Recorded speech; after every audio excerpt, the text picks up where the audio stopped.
ayat 14 sampai ke 20.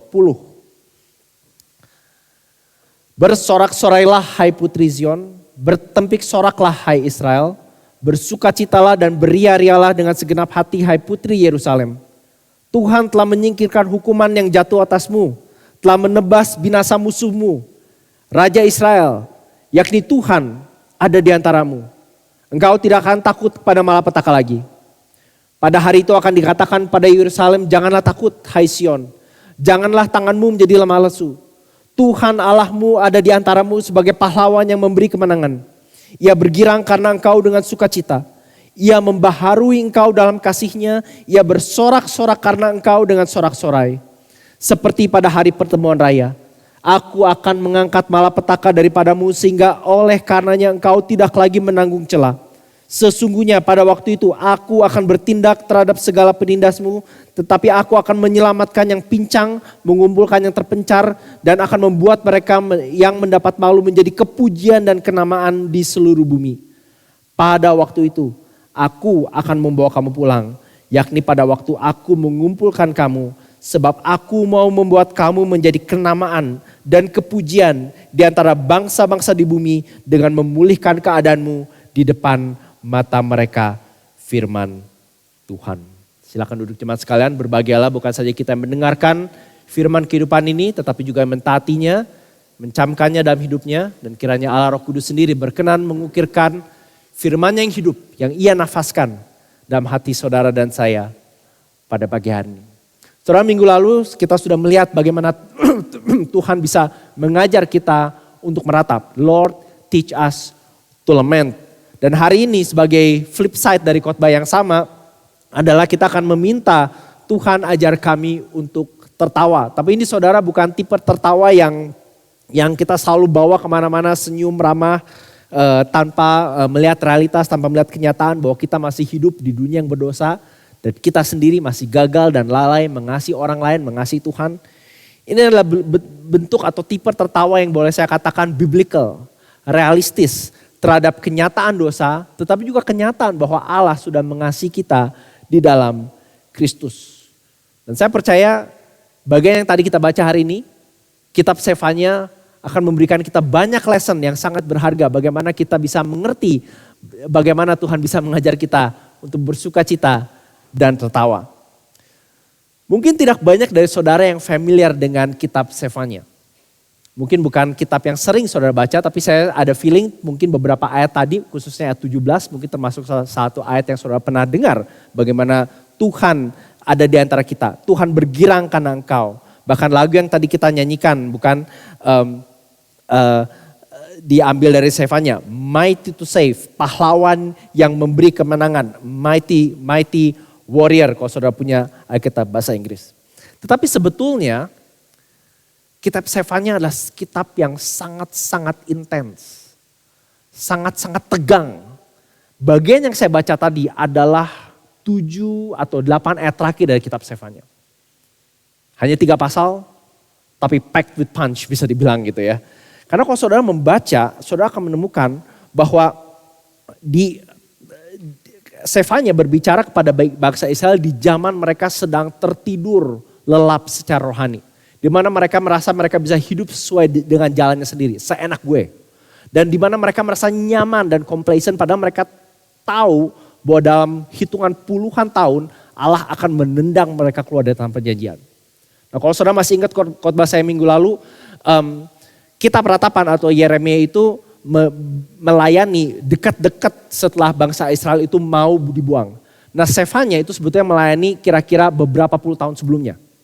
Jadi kayak kind of agak kayak prequelnya gitu. Nah tahun-tahun sebelum bangsa Israel dijajah dan akhirnya dibuang dari tanah Israel. Itu berulang kali Allah mengirimkan nabi demi nabi memperingatkan mereka. Dan salah satunya adalah Sefanya. Kalau saudara punya Alkitab dan saudara lihat Sefanya pasal 1 dibuka sebetulnya dengan apa yang seringkali orang bilang dengan anti kejadian. Ini maksudnya anti kitab kejadian. Saudara ingat ya kitab kejadian 1 ayat 1 pada mulanya Allah menciptakan langit dan bumi. Perhatikan. Saya baca sepintas, Sefanya 1. Firman Tuhan yang datang pada Sefanya bin Kushi bin Gedalia bin Amaria bin Hizkia pada zaman Yosia bin Amon Raja Yehuda. Perhatikan, aku akan menyapu bersih segala-galanya dari atas muka bumi. Demikianlah firman Tuhan. Aku akan menyapu manusia dan hewan. Aku akan menyapu burung-burung di udara dan ikan-ikan di laut. Aku akan merebahkan orang-orang fasik dan melenyapkan manusia dari atas muka bumi. Demikianlah firman Tuhan. Di pasal 1, Sefanya Allah berbicara pada bangsa Israel menunjukkan betapa geramnya, betapa bukan saja gemasnya. Gemes ini bukan gemes lucu, tapi gemes ngeselin gitu ya. Gue udah gak sabar untuk binasan kamu. Karena aku sudah memberikan kamu peringatan beratus-ratus tahun melalui para nabi-nabiku. Tapi engkau tetap memberontak, itu sebabnya aku akan decreate you. Aku akan mencipta balik kamu dengan membinasan kamu. Pasal 1, pasal 2. Begitu kita sampai pasal 2, saudara akan melihat Sefanya diutus Tuhan untuk memarahi musuh-musuh Tuhan. Kalau saudara tahu bangsa Israel, lihat peta, Israel itu sebetulnya cuma negara kecil dikelilingi oleh negara-negara besar pada saat itu. Musuh-musuhnya. Dan Sefanya lagi itu disuruh untuk memarahi, bisa dibilang bangsa-bangsa lain. Ada sekitar 10 bangsa. Tetapi bangsa yang paling mendapat teguran paling keras tidak lain adalah bangsa Israel sendiri. Yerusalem. Dimarahi habis-habisan sama Tuhan. Ditunjukkan, diekspos segala dosa dan pemberontakannya.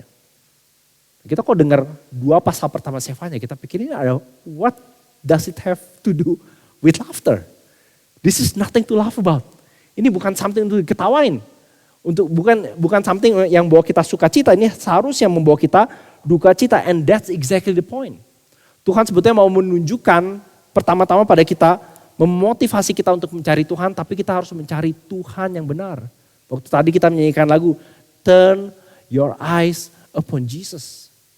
Pertanyaan adalah, Yesus seperti apa? Saudara, baru-baru ini saya pergi makan siang dengan istri saya, lunch date gitu ya.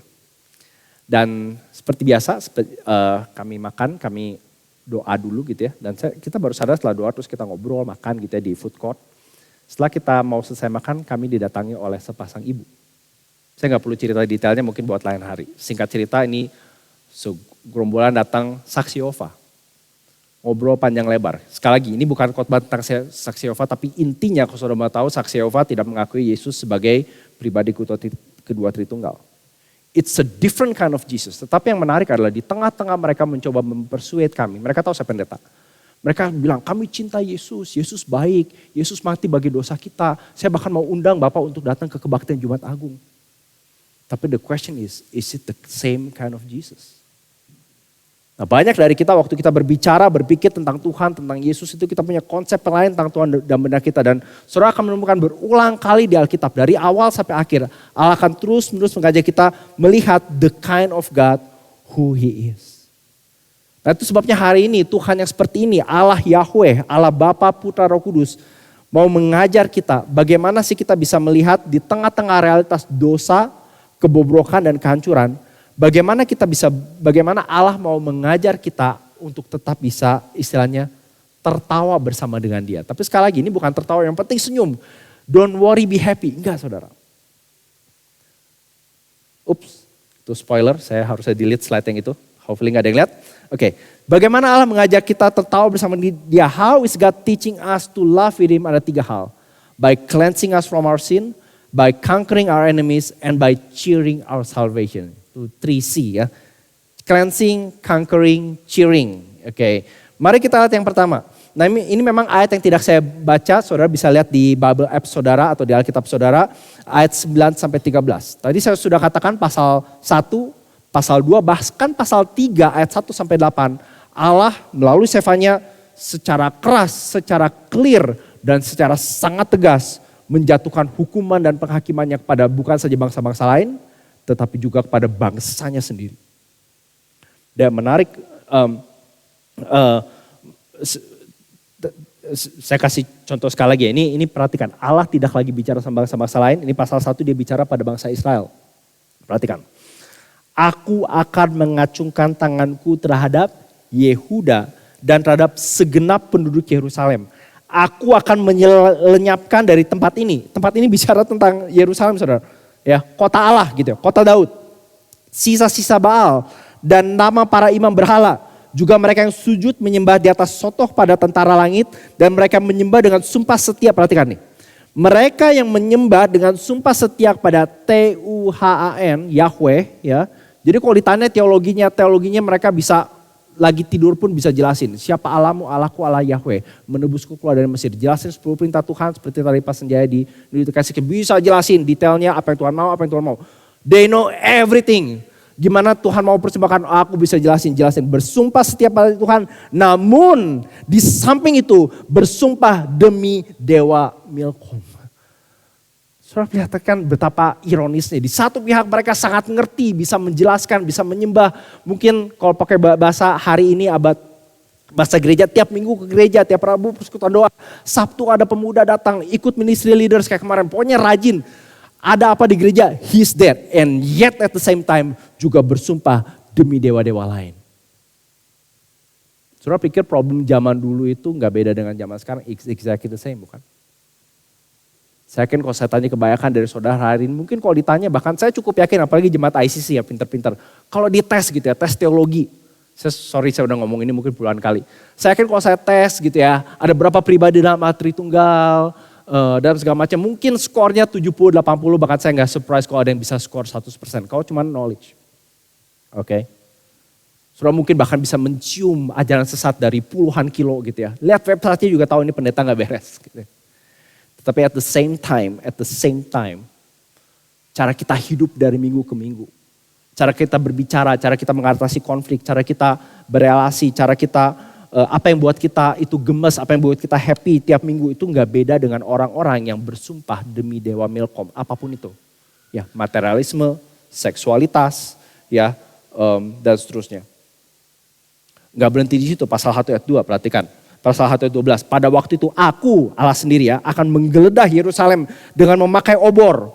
Ya kalau zaman sekarang pakai X-ray, aku akan meneliti dalam-dalam dan menghukum orang-orang yang telah mengental seperti anggur di atas endapannya. Artinya perbuatan jahat mereka ini, Tuhan gak lagi bicara soal bangsa lain. Bangsanya sendiri. Kita, us guys. Yang udah begitu mengendal, udah begitu padat gitu ya. Seperti saudara kalau bikin kopi ada sisanya gitu ya. Siapa yang pernah minum ampasnya? Semua ampasnya saudara keruk-keruk gitu, wah enak ampasnya gitu, gak ada gitu. Tapi itulah dosa mereka. Dan berkata dalam hatinya, Tuhan tidak berbuat baik dan Tuhan tidak berbuat jahat. Ini cara lain untuk bilang pokoknya lakukan apapun yang kamu mau, yang penting it makes you happy. Jadi itu pokoknya bottom line hidupnya. Bottom line hidupnya adalah whatever makes you happy. Ya, karena itu segala-galanya, the pursuit of happiness ya zaman sekarang. Kenapa? Karena Tuhan gak berbuat baik dan Tuhan berbuat jahat, tidak berbuat jahat. Artinya Tuhan gak bakal menghakimi kamu. Ya. Tuhan gak bakal peduli sama apa kamu lakukan. Saudara kadang-kadang kita perlu tahu how bad we are. Betapa berdosanya. Betapa rusak, buruk dan bobroknya kita di hadapan Tuhan. Dan seringkali problemnya adalah kita tidak menyadari betapa berdosanya kita di hadapan Allah yang suci. Betapa rusaknya kita. Betapa istilahnya anti-godnya hati kita dan pikiran kita. Sekali lagi seperti tadi di katekismus ya. Apakah ada orang yang dapat mengikuti hukum Allah dengan sempurna? Jawabannya apa? Sejak kejatuhan manusia ke dalam dosa, tidak ada seorang pun yang mampu untuk mengikuti hukum Allah dengan sempurna. Tetapi perhatikan, malah terus menerus melanggarnya dalam pikiran. Terus menerus melanggarnya dalam perkataan. Terus menerus melanggarnya dalam perbuatan.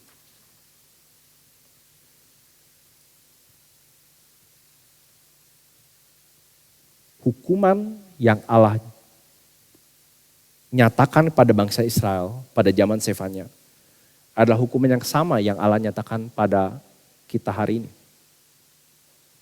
Di matanya tidak ada yang suci, tidak ada yang berkenan.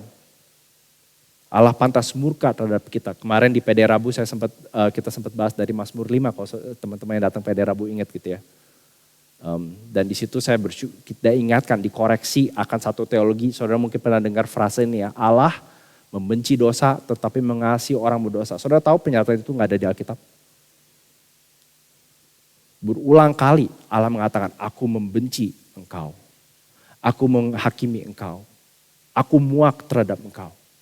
Aku akan membuang engkau dan membinasakan engkau dan menghancurkan engkau. Saudara sepintas sampai sini aja udah 15 menit jalan soal bikin ini gak ada hubungannya, ini gak bisa diketahui sama sekali, emang gak bisa gitu ya. Kadang-kadang kita mulai dari situ. Tapi poinnya dari ini, kenapa ini membawa kita sukacita? Karena dia itu kan kalau saudara lihat Zefanya 1-8, perhatikan ayat 9. Tetapi sesudah itu, apa yang Allah akan lakukan? Aku akan memberikan bibir lain kepada bangsa-bangsa. Yakni bibir yang bersih supaya mereka semua, supaya sekalian yang mereka memanggil nama Tuhan beribadah kepadanya dengan bahu-membahu bersama-sama. Saudara perhatikan, kalau tadi saya bilang pasal 1 Allah seperti membalikan ciptaan, di sini Allah membalikan menara Babel. Menara Babel kan gitu, mereka bersatu-satu satu bahasa untuk melawan Tuhan. Tapi sekarang Tuhan bilang, aku akan memberikan mereka a new language, bibir yang baru supaya mereka berbahu-bahu tidak lagi melawan Tuhan tetapi memanggil nama Tuhan. Itu sebabnya saudara, anugerah Tuhan itu selalu lebih besar dan menang daripada dosa kita yang terburuk sekalipun. Tapi problemnya kita harus mulai sadar bahwa dosa kita itu sangat-sangat menjijikan dan patut dibenci dan dimurkai oleh Tuhan. Dan waktu kita sadar itu, barulah kita sadar waktu kita menyanyikan atau membaca dari kata bahwa Allah membersihkan kita dari dosa-dosa kita. Kita baru sadar, aku ini dibersihkan dari satu yang sangat kotor, sangat najis. Yang aku gak mungkin sendiri bisa bersihkan oleh apapun. Tetapi Allah sendiri mau membersihkannya. Allah tidak malu, Allah tidak jijik. Kenapa? Karena itu sudah terjadi melalui pengorbanan anaknya sendiri. Di mana dengan kata lain dia mengizinkan anaknya dikotori. Dia mengizinkan anaknya dinajiskan. Dia mengizinkan anaknya diejek oleh bangsa-bangsa yang seperti zaman Zefanya menolak rajanya. Dan seperti tadi kita baca di berita anugerah, itu sebabnya kita bisa tahu bahwa kita bisa punya juru selamat yang telah menderita bagi kita ganti sukacita di depannya. Nah, saudara hubungannya ini sama laughter tuh ini. Saudara tahu kalau saya bikin pernyataan gitu ya. Saya nggak siapin joke-nya sih sebetulnya. Jadi harus saya tulis something gitu ya.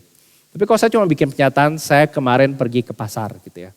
Dan di pasar saya beli ayam lalu saya pulang. Itu cuma berita gitu ya. Tapi mungkin beda kalau misalnya saya pergi ke pasar, terus saya cari ayamnya nggak ada gitu ya. Terus padahal saya pengen banget, udah bilang ke orang-orang saya bakal makan roast chicken. Lagi pulang saya duduk di tram stop, ini saya nggak pernah lakuin by the way. Saya lihat ada belanjaan orang ketinggalan. Saya lihat dalamnya, roast chicken dari restoran, nggak ada yang ambil. Nah saudara, saya lihat berapa saudara udah ketawa ya. Jadi ada twistnya betul nggak? Ada punchline-nya, ada something yang tadi harusnya bad ending, nggak ada ayam pas lagi nunggu tram stop gitu ya. Nah kita nggak perlu diskusin moralitasnya apakah saya perlu pulang cari segala macam, tapi that's the idea gitu ya. A turning point. Kematian dan kebangkitan Yesus adalah the ultimate turning point. Saudara perhatikan, ini saya adopsi saya jiplak dari bukunya Paul Miller. Ya Paul Miller judulnya ya. Dan dia saudara bisa YouTube atau Google sendiri The J Curve. Tapi intinya dia pada dasar gambarkan itulah yang Yesus lakukan. Dia mati, dia menderita, mengalami yang paling memalukan dan menyakitkan yang manusia pernah alami. Tetapi pada hari ketiga dia bangkit. Bukan saja dia bangkit, dia bangkit dengan tubuh kebangkitan, lalu dia naik ke surga dan menang untuk selama-lamanya. Ini sebetulnya the ultimate laughter itu di sini. Makanya bentuknya juga kayak senyuman, betul gak? Betul dia harus mengalami kesedihan, betul di titik terakhir bahkan murid-muridnya meninggalkan dia. Dan musuh-musuhnya mungkin pikir it's over, we got him gitu ya. Ini yang selama bukan belasan tahun ya. Selama tahun-tahun ini kita rencanakan untuk binasakan dia, yes akhirnya. Semua rencana kong kali siasat mereka kelihatannya begitu perfect. At the time ada murid yang mengkhianati, ada para pemimpin agama yang mau, mereka bisa pakai segala siasat untuk bikin Pilatus mau menyampaikan dia, everything works. Tetapi mereka nggak tahu pada hari ketiga orang yang sama keluar dari kubur, menang.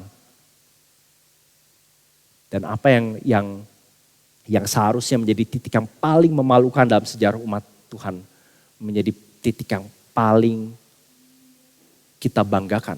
So pernah pikir gak sih kenapa ribuan tahun sejarah gereja kemana-mana pasti ada salib. Padahal 2000 tahun lalu kira-kira salib itu adalah lambang yang paling memalukan. Walaupun tidak sama, tapi itu sama seperti saudara mampangin kursi listrik.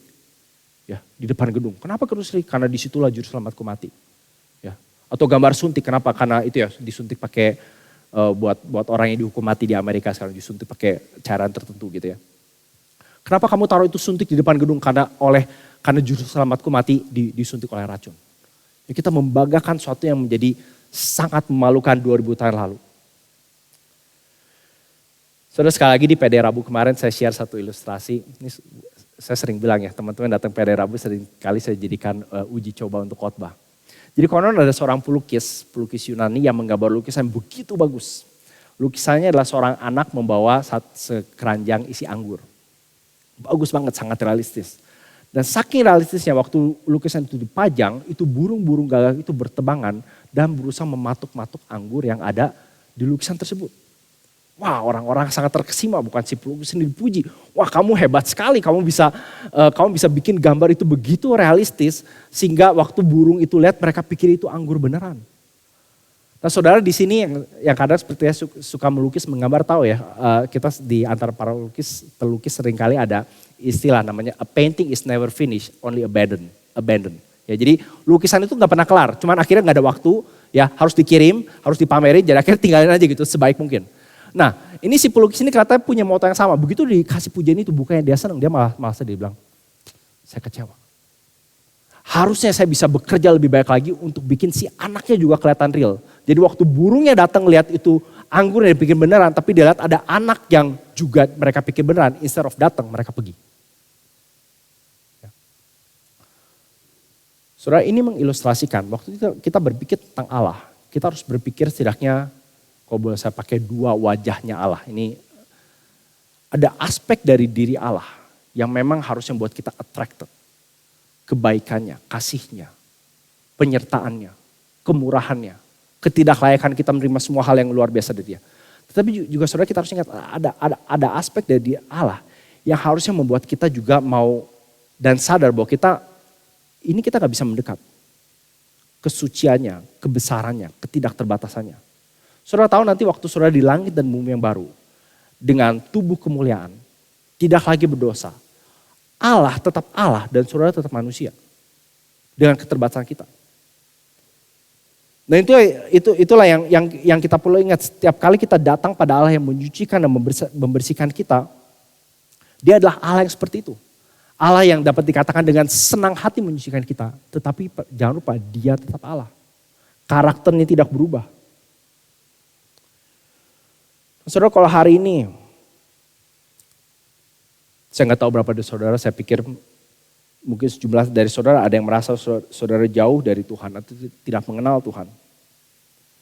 Saudara, apapun dosa dan pelanggaran, mungkin saudara bisa berkata, aku seperti bangsa Israel tadi Pak. Aku tahu teologi, doktrin, tapi aku juga menyembah dewa Milkom atau dewa apapun yang saudara taruh di situ ya. Nggak harus patung, bentuknya bisa secara mental, pikiran. Saudara, kalau engkau merasa jauh dari Tuhan, know this. Allah sanggup dan mau membersihkan kau. God not only can, He also will cleanse you. Dan bagi sebagian dari kita mungkin yang sudah mengenal dan percaya Tuhan lama, saudara mungkin perlu diingatkan sekali lagi bahwa waktu Allah membersihkan kita artinya Allah memberikan full akses pada kita semua untuk menghampiri dia. Setiap dari kita termasuk yang sudah lama ikut Tuhan dan berdosa dan gagal lagi, kita bisa datang straight pada Yesus dan mengatakan, Jesus help me. Yesus bersihkan aku. Yesus ampuni aku. Yesus sucikan aku. Dan Yesus gak bakal bilang, ini sama aja nih kayak tahun 97 juga. Gitu ya. Tiap tahun datangnya sama, tiap bulan. Enggak. Dia akan dengan senang hati dan sukacita mengampuni dan menyucikan saudara. Dan saudara, saya ngomong ini bukan karena saya pendeta. Saya ngomong ini karena apa yang firman Tuhan katakan.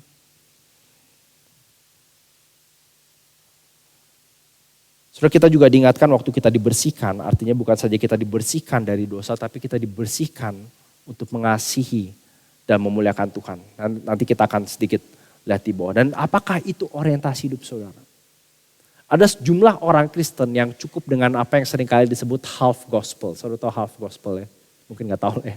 Artinya saudara cuma puas dan fokusnya dan yang dibicarain, yang dibagikan itu hanya pengampunan, kebaikan, kasih, setia Tuhan, bahwa Yesus mati gantiku dan segala macam. Dan itu ada tempatnya saudara. Dan penting dalam fase dan titik tertentu dalam kehidupan kita itu yang kita tekankan, itu yang kita baca, itu yang kita nyanyikan, itu yang kita bagikan, itu yang kita pikirkan, itu renungkan. Tapi itu hanya setengahnya. Saudara, the other side of the gospel adalah panggilan kita untuk hidup bagi Dia. Panggilan kita untuk hidup sebagai orang yang sudah dibersihkan, disucikan. Panggilan kita untuk menunjukkan bahwa kita adalah orang-orang yang tadi dikatakan sudah dibersihkan lidah bibirnya. Panggilan Allah untuk berkata pada setiap dari kita, will you be part of my family or the world's family? Dan is this your life, saudara? Apakah ini hidup saudara? Apakah hidup saudara menunjukkan bahwa saudara sudah merangkul the whole gospel, bukan saja bagian di mana saudara diampuni, dibenarkan, tetapi juga bagian di mana Allah menyucikan, membersihkan, memurnikan saudara. Tadi saya katakan pertama, Allah mengajar kita tertawa dengan membersihkan kita. Saya harap ini membawa kita sukacita yang dalam. Aku sudah dibersihkan. Nothing, gak ada lagi yang menghalangi, tidak ada sedikit titik, fragmen, uap, atau bahkan batu besar dosa pun yang menghalangi aku dengan Bapa kalau aku dalam Kristus. I'm all His and He's all mine. Tapi bukan saja Allah menyucikan kita. Tadi saya katakan juga God teach us to love by conquering our enemies. Saudara, di zaman perjanjian lama betul seperti tadi saya katakan, Israel dikelilingi oleh musuh-musuh yang kelihatan secara fisik. Bangsa Amori, bangsa Filistin, bangsa Mesir dan seterusnya. Dan selama mereka mentaati Allah, pada zaman itu memang kelihatan, at least kelihatan banget gitu ya. Selama mereka taat dan setia, Allah membuat mereka menang, mengalahkan musuh-musuhnya. Tetapi selama mereka tidak setia, saudara, kalau tahu cerita sejarah bangsa Israel, mereka kalah. Dan seperti Allah janjikan pada Musa ribuan tahun sebelumnya, mereka ultimately akan dikeluarkan, dibuang, ditendang keluar dari tanah Mesir. Dan ini sayangnya, kalau saudara mau tahu ceritanya, apa kita tahu gitu ya. Ini unfortunately itu yang terjadi ya. Tetapi for the time being, Sefanya menjanjikan kepada bangsa Israel. Perhatikan, ayat ini ya. Tuhan telah menyingkirkan hukuman yang jatuh atasmu, telah menebas binasa musuhmu. Raja Israel ya Tuhan ada di antaramu, engkau tidak akan takut malapetaka lagi. Pada hari itu akan dikatakan pada Yerusalem, janganlah takut, hai Sion, janganlah tanganmu menjadi lemah lesu. Dengan kata lain, Sefanya pada saat itu sedang berbicara hanya pada sejumlah bangsa Israel yang masih setia dan berbalik pada Tuhan, mencari Tuhan, dan mengatakan Allah telah menyingkirkan hukuman yang jatuh atasmu. Walaupun mereka belum melihat dan mungkin actually dalam 50 tahun kira-kira setelah Sefanya mengatakan kata-kata ini, apa yang dinubuatkan oleh nabi-nabi sebelumnya terjadi. Bangsa Israel dikalahkan oleh Babel dan seperti saya sebut minggu lalu ya, ini tragedi di 587 ya. Di mana mereka actually dibuang, diasingkan ke Babel, istilahnya betul-betul dikucilkan sama sekali dari tanah perjanjian. Tetapi pada sejumlah orang yang setia dan masih berbalik pada Allah Yahweh, Sefanya berkata, Tuhan telah menyingkirkan hukuman yang jatuh atasmu dan telah menebas binasa musuhmu. Dan di sini saudara, kita bersyukur kalau kita transpose ke perjanjian baru. Kita punya penggenapannya secara lebih real dan full di dalam Yesus. Musuh kita hari ini bukan orang dari agama lain atau bahkan orang-orang yang mengajar ajaran sesat. Musuh kita bukan bangsa atau suku tertentu. Musuh kita bukan grup politik tertentu. Musuh kita yang dikalahkan oleh Yesus adalah musuh-musuh yang sebetulnya dimiliki oleh semua manusia terlepas dari bangsa, agama, haluan politik, warna kulit dan seterusnya. Apa saja musuh yang Yesus kalahkan? Yang pasti semua kita bergumul melawan dosa. Dosa itu ada dalam bagian diri kita semua. Setiap kita bergumul melawan hasutan dan panggilan dunia untuk melawan Allah. Setiap dari kita yang belum menjadi bagian dari kerajaan Tuhan ada di bawah kerajaan si jahat. Artinya si jahat, si setan bukan saja menguasai kita, tapi bahkan bagi kita yang sudah percaya pun secara rutin dan terus menerus setan berusaha menggoda dan menipu daya kita. Dan tentu saja setiap dari kita bergumul atau akan menghadapi kematian. Dosa, dunia, setan, kematian.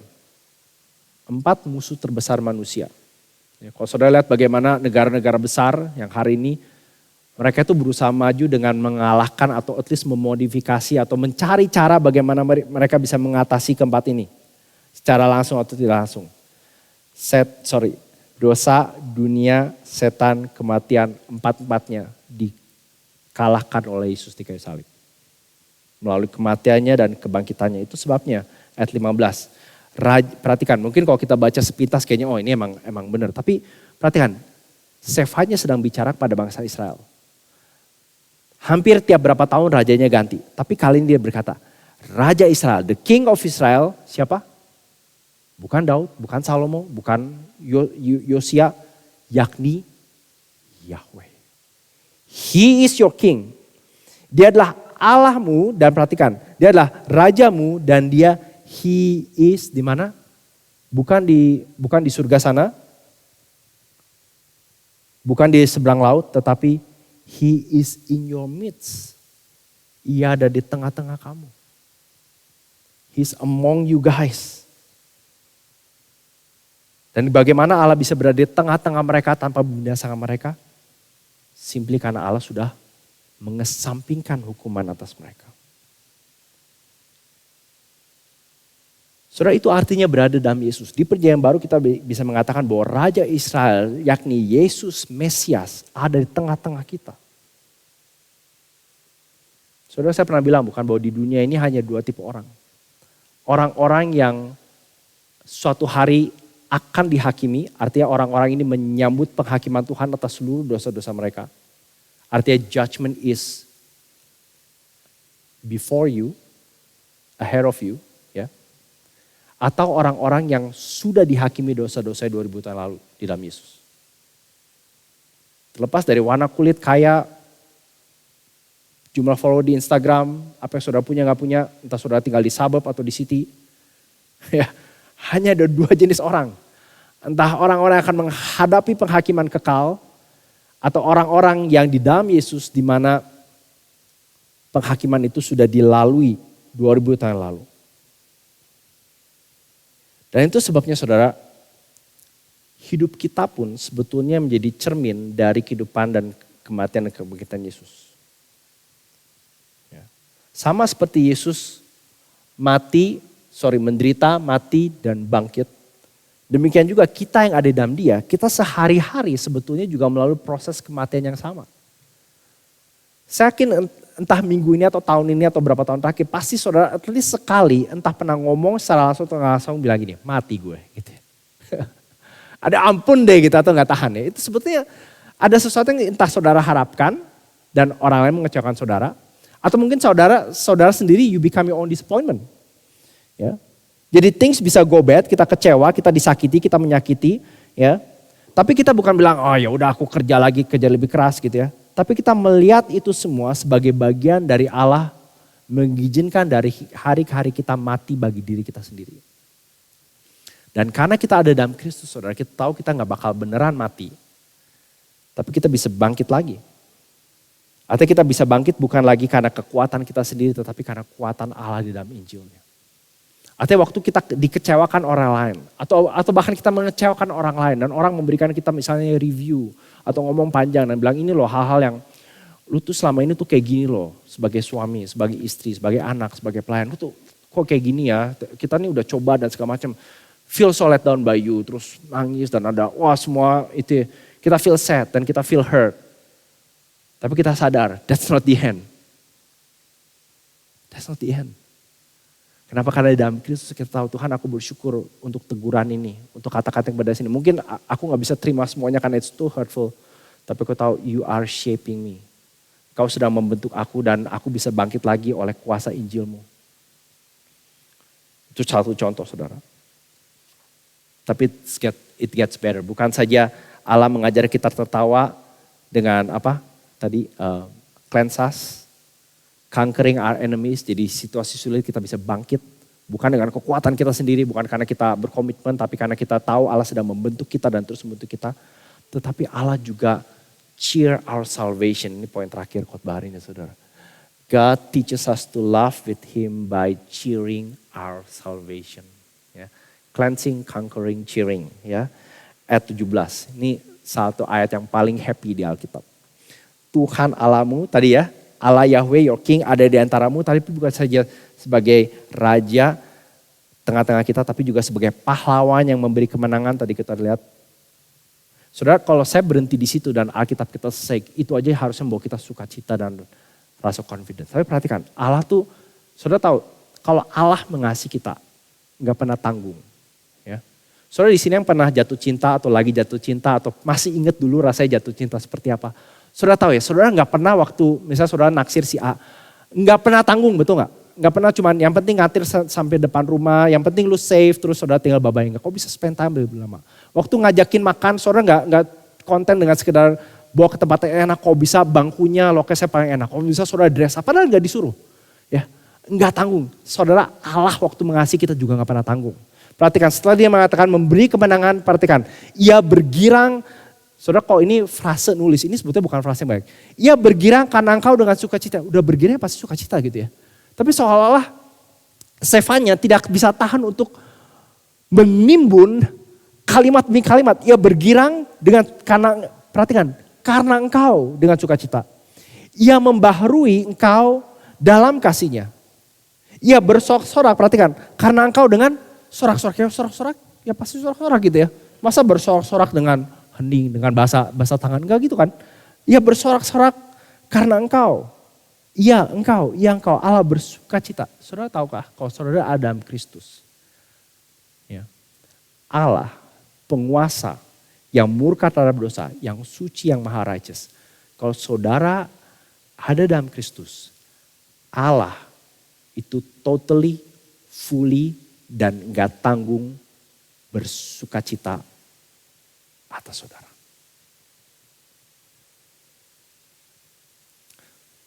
Kalau saudara berpikir tentang Tuhan, waktu saudara entah berdoa, bangun pagi, malam-malam, biasanya benak apa sih yang muncul benak kita? Saya nggak tahu, mungkin bahkan kita tuh pikir Allah yang marah gitu, strict, gampang bete gitu ya.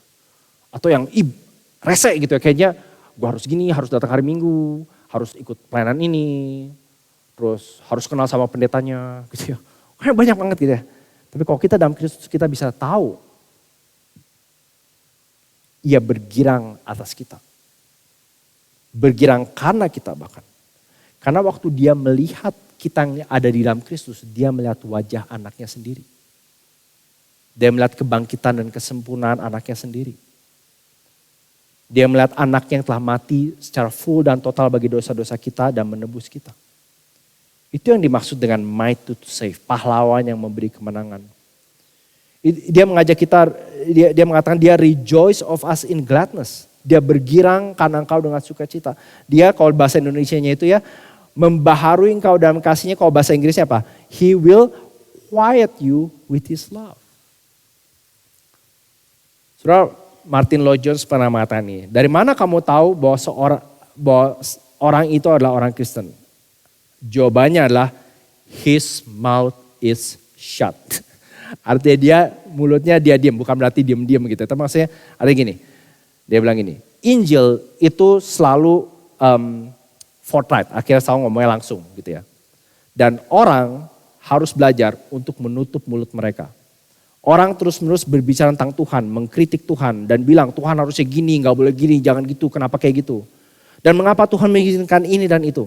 Saudara, kata Martin Lloyd Jones, kamu tidak akan bisa mulai menjadi seorang Kristen sampai your mouth is shut. Sampai kamu diam, tidak bicara dan sadar dan have nothing to say. Dan bukan karena kita gak mau diskusi apa, tapi menyadari bahwa waktu aku sadar bahwa dosaku yang begitu masif dan besar itu di cover sepenuhnya oleh anugerah Allah yang tidak terbatas. I have nothing to say anymore. Aku mau bilang apa lagi? Apalagi yang Tuhan bisa berikan pada kita. Apalagi yang Tuhan bisa kasih pada saudara dan saya. Sehingga kita masih bisa komplain, mengkritik, bilang Tuhan harus ini, harus itu yang dia maksud. You do not begin to be a Christian until your mouth is shut, is stopped, and you are speechless and have nothing to say. Dan juga karena Allah kita tidak bisa berhenti bersorak-sorak karena kita. Saudara pernah pikir bahwa Allah bersorak-sorak menyanyi tentang saudara? Di surga sana ada satu lagu khusus dan ini mungkin kedengarannya nggak biblical gitu ya. Dan judulnya ada nama saudara di situ. Ya, sama seperti tato gitu ya. Kalau saudara misalnya di sini penyanyi kita ya, Ibu Feli.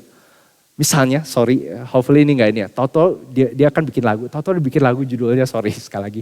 Judulnya Jordan gitu ya. Dan kita tahu tuh dia gak lagi bicara soal sungai Jordan gitu ya. Tapi seorang pria bernama Jordan. Maka kita kan bertanya ya, siapa sih Jordan ini? Dan mengapa kamu menyanyi tentang dia gitu ya. Dan di surga Allah seperti, siapa itu Christian? Siapa itu Kezia? Siapa itu these guys? Ini adalah orang-orang, I sing songs about them. Isn't that amazing? Nah, 20 pada waktu itu aku akan membawa kamu pulang. Yakni pada waktu mengumpulkan kamu sebab aku mau membuat kamu menjadi, perhatikan aku, kita sering kali pikir ya waktu membuat menjadi kenamaan dan pujian kita bicara aku membuat namaku menjadi kenamaan dan pujian. Ya. Tetapi di sini Allah mengatakan ayat terakhir Sefanya, aku mau membuat siapa? Kamu. You guys. Dan kalau kita ngaca, kita pikir minggu ini, kita pikir hidup kita lihat track record hidup kita lihat semua hal negatif yang sering kita pikir tentang diri kita. Aku Tuhan mau buat jadi kenamaan dan pujian di antara segala bangsa di muka bumi. Itu sebabnya Martin Luther bilang, kita cuma bisa speechless, our mouth is shut. Saudara, ini seharusnya membuat, setidaknya mewarnai kehidupan kita sehari-hari, bukan? Kita sering kali pikir Tuhan itu tuh berkenan sama yang pelayanannya kelihatan di depan khotbah gitu. Saudara, Tuhan juga sangat berkenan kalaupun hidup saudara itu kelihatannya sangat-sangat biasa, mundane. Antar jemput anak, lipat baju yang sama gitu ya. Cari, saya rasa rumah kita semua sama, ini kaos kaki pasangannya mana gitu. Dan jumlah kaos kaki yang misteri gitu ya. How does it happen? Kita nggak tahu gitu ya. Gitu ya. It's just life gitu ya. Ada jumlah kaos kaki yang gak ada pasangannya gitu ya. Mungkin nanti di surga kita ada satu segmen khusus. Kaos kaki yang gak ada pasangannya. Itu bukan poin khotbah ini tapi kira-kira maksudnya hidupnya kita begitu blek gitu kadang-kadang ya. Tapi kalau kita tahu kita dalam Kristus, kita tahu Allah menyanyi bagi kita dan dia istilahnya wow terhadap kita kalau saya boleh bilang gitu ya. Kita tahu bahwa hari-hari hidup kita tidak sia-sia. Saudara, Allah bersuka cita atas kita, atas perbuatan baik kita sehari-hari. Dan apakah setiap hari saudara berpikir betapa Allah sudah menyucikan kita, mengalahkan musuh-musuh kita, dan terus-menerus cheer us on. Saya mau tutup dengan satu slide terakhir. Another two kinds of people.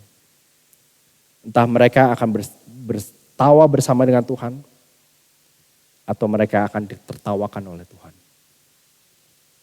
Saya rasa saya gak perlu jelasin, saya yakin saudara cukup pintar untuk ngerti maksudnya apa. Which one are you? Dan biarlah hari ini kita berkata pada Tuhan, Tuhan ajar aku untuk tertawa. Tertawa karena Engkau sudah menyucikan aku, sudah mengalahkan musuh-musuhku, dan setiap hari Engkau terus cheer me on karena Engkau sudah menyelamatkan aku dalam Kristus. Mari kita berdoa. Ya Tuhan.